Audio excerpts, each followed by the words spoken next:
किस तरह पाकिस्तान और इस्लाम के ख़िलाफ़ जो है एक बड़ी साजिश जो है वो रचाई गई। इंडियन पुलिस ने इसकी तलाशी ली तो इसके पास 4 आधार कार्ड थे इंडिया के। जिसने भी इस्लाम को नुकसान पहुंचाने की कोशिश की वो खुद ही उस गड्ढे में गिरा है। इसका पाकिस्तान और इस्लाम से कोई ताल्लुक नहीं। अस्सलाम वालेकुम पाकिस्तान, मैं हूं आपका मेज़बान ज़ैन आसी और आप देख रहे हैं मेरा यूट्यूब चैनल पीओवी पाकिस्तान।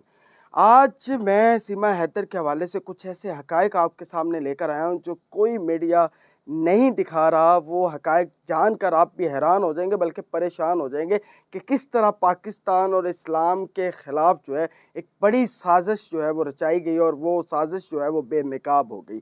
सीमा जो कि आजकल इंडियन मीडिया और बल्कि पूरे पाकिस्तान इंडिया बरसगीर के अंदर बड़ी चर्चा में है कि उसने एक हिंदू लड़के के साथ शादी कर ली। वो अपने 4 बच्चों के साथ दुबई से नेपाल के रास्ते वो हिंदुस्तान गई और वहाँ उसने एक सचिन नामी लड़के से शादी कर ली। असल में सीमा जो है वो मुसलमान थी और उन्होंने अपना इस्लाम मज़हब यानी कि धर्म छोड़कर हिंदू धर्म के अंदर जो है वो किया। ये एक इस्लाम के ख़िलाफ़ बड़ी साजिश थी और पाकिस्तान के ख़िलाफ़ भी बड़ी साजिश थी, लेकिन ये बेनकाब इसलिए हुई है कि जो सीमा, इसके बारे में आपको बताता चलूँ कि ये ना तो पाकिस्तानी शहरी है ना ही ये मुसलमान खातून थी। जब इंडियन पुलिस ने इसकी तलाशी ली तो इसके पास 4 आधार कार्ड थे इंडिया के फर्जी 2 नंबर और एक आईडी कार्ड था जो पाकिस्तान में बना हुआ था, वो भी फर्जी था 2 नंबर। उसके बाद इसके पास 6 पासपोर्ट मिले जो कि बड़ी हैरान कुन तफ्तीश की गई पुलिस की जानिब से। और मैं आपको बताता चलूँ कि जो बात मज़ाक में की गई थी कि ये एक एजेंट है, तो ये बात साबित हो गई है कि ये एक हिंदू और इंडियन एजेंट है। इसका पाकिस्तान और इस्लाम से कोई ताल्लुक़ नहीं है, क्योंकि कोई भी मुसलमान लड़का लड़की जब वो मिडिल क्लास फैमिली से ताल्लुक़ रखता है तो उसे सबसे पहले जो इब्तदाई तालीम दी जाती है वो कुरान की दी जाती है। उसे मोहल्ले के अंदर मदरसे में पढ़ाया जाता है और उसके बाद इसके 4 बच्चे हैं और इसका जो हस्बैंड था इधर पाकिस्तान के अंदर गुलाम हैदर, वो सऊदीया में जॉब करता है, यानी कि खादमीन के वीज़े में गया हुआ है, यानी कि एक अच्छी मजहबी फैमिली से उसका ताल्लुक़ है गुलाम हैदर का। अब ये औरत जो है, ये जो कि बज़ाहिर अपने आप को उसने मुसलमान बताया और उसके बाद हिंदू धर्म में गई, ये बाकायदा तौर पे हिंदू ही थी। इसका इस्लाम से कोई ताल्लुक़ नहीं था, क्योंकि कोई भी मुसलमान है उसे छोटी से छोटी आयत जो है वो सूरत इखलास हो या सूरत कौसर हो वो उसे आती ही है। उसके बाद उसको नमाज़ों का लाजमी पता होता है, 5 वक्त की नमाजें हैं, उसकी कितनी रकतें हैं वो भी हर मुसलमान को पता है। लेकिन जब इससे सवाल वहाँ किया गया कि नमाजें कितनी हैं। आपने नमाज पढ़ी कभी? हाँ, रमज़ान में पढ़ी थी। रमजान में पढ़ी थी, वैसे ना पढ़ी जैसे नॉर्मल दिनों में पढ़ते नमाज? नॉर्मल नहीं पढ़ते रमज़ान में। अच्छा, अगर आपसे बात करिए थोड़ी सी इस्लाम धर्म के बारे में तो आप बता पाएंगे सूरह फातिहा सूरत सुना देंगे क्या आप? सॉरी सर, अभी नहीं। सना नहीं। मतलब अलहम्दो की सूरत, सुबहाना की सूरत, कुल हु अल्लाहु अहद की सूरत, या कोई कलमा कोई सुना देंगे आप? कोई भी कलमा, कोई भी मुस्लिम धर्म का कोई भी कलमा एक आप सुना दो। सुना जी सूरत आती है, सुना दीजिए। मैं भूल गई हूँ सर, सॉरी। कोई भी इस समय कोई भी सूरत याद ना? ना, मेरे अच्छा, दिमाग आप में हिंदू धर्म में कब से कन्वर्ट हुई हो? मुझे याद है कि मैं मार्च से लेके मार्च से। तो अभी तक कोई श्लोक याद किया आपने? अभी तक नहीं, क्योंकि पूजा पाठ में अभी मैं बैठी थी, 2-3 बार गई। वैसे करवा चौथ इनके बारे में पता थोड़ी बहुत आती भी है, पर मैं सही नहीं कह पाऊँगी, तो उससे मैं नहीं कहूँगी। सीख जाऊँगी, जब मुकम्मल सीख गई तो नेट पे वीडियो ज़रूर डालूँगी। अच्छा, आपने जैसे नमाज पढ़ी है तो किसी एक नमाज के बारे में बता देंगे कितनी रकत होती है किसी नमाज में? जी बिल्कुल, फजर में 2 होती हैं। फजर में 4 होती हैं, 2 सुन्नत 2 फर्ज। सुन्नत की नहीं, मैं फ़र्ज़ की बता रही हूँ। अच्छा, जौहर में कितनी होती हैं? ज़ोहर में 4 सुन्नत 4 फर्ज, 2 सुन्नत 2 नफिल, 12 होती हैं।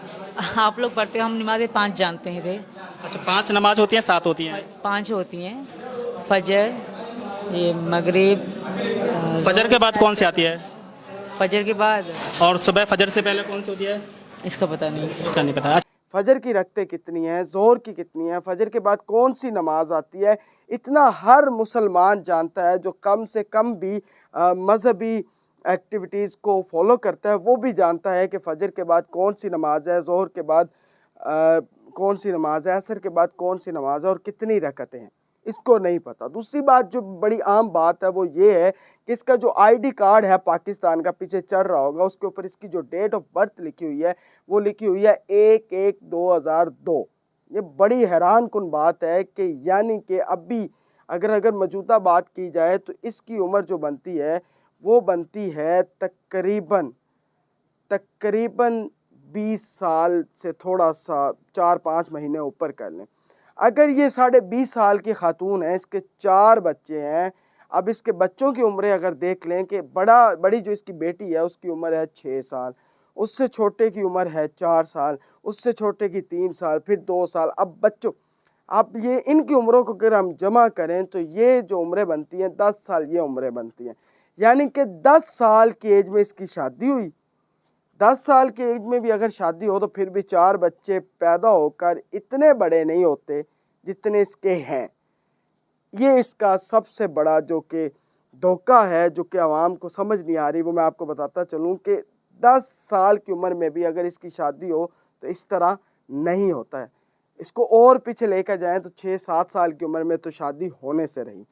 ये सबसे बड़ा झूठ था इसका कि मैं पाकिस्तान, ये बेसिकली ये एजेंट है जो कि साबित हो चुकी है, ये इंडियन रॉ की एजेंट है और ये पहले मज़ाक में पाकिस्तान के अंदर वीडियोस बनाएगी, लेकिन ये हकीकत सामने आ चुकी है जब इसके पास से 6 पासपोर्ट, 4 मोबाइल, 4 शनाख्ती कार्ड फर्जी इससे बरामद किए गए और उसके बाद इसको हिंदू धर्म में दिखाया गया कि देखें जी कैसे लोग जमा हो रहे हैं हिंदुस्तान के अंदर सची नामे लड़के के घर में कि पाकिस्तान से लड़की आई है, मुस्लिम लड़की जो कि हिंदू धर्म में कन्वर्ट हुई है। तो ये एक बहुत बड़ी साजिश थी, ये इसमें कोई सच्चाई नहीं है। जिसने भी इस्लाम को नुकसान पहुंचाने की कोशिश की वो खुद ही उस गड्ढे में गिरा है और वो बहुत बुरी तरह गिरा है। तो सीमा जो है अपने ही बिछाए हुए जाल में अब पूरी तरह फंस चुकी है, जिसके बाद अब उसका निकलना मुश्किल नहीं बल्कि नामुमकिन हो गया है। आगे आने वाली खबरों में आपको सुनने में ये मिलेगा कि सीमा को गिरफ्तार कर लिया गया है और सीमा जो है वो बेनकाब हो चुकी है। और सीमा हमारे यहाँ पाकिस्तान के अंदर साइमा नाम रखा जाता है, मुसलमान लड़कियों का कोई भी नाम सीमा नहीं रखता। ये जन्म से ही पैदा होते ही एक हिंदू लड़की थी जिसने इस्लाम और पाकिस्तान के ख़िलाफ़ एक भरपूर साजिश के तहत बदनाम करने की कोशिश की, जो कि अब खुद बदनाम होने जा रही है और मज़ीद बदनाम हो जाएगी। ये वो हक़ाइक़ थे जो आप तक लाने थे मैंने और आपको दिखाने थे। इस वीडियो को ज़्यादा से ज़्यादा शेयर करें, इंडिया वालों को भी पता चले कि असल हकीकत क्या है, वो यही है जो इस वीडियो में बताइए। अपने मेज़बान ज़ैन आसिफ को इजाज़त दें। अल्लाह हाफ़िज़।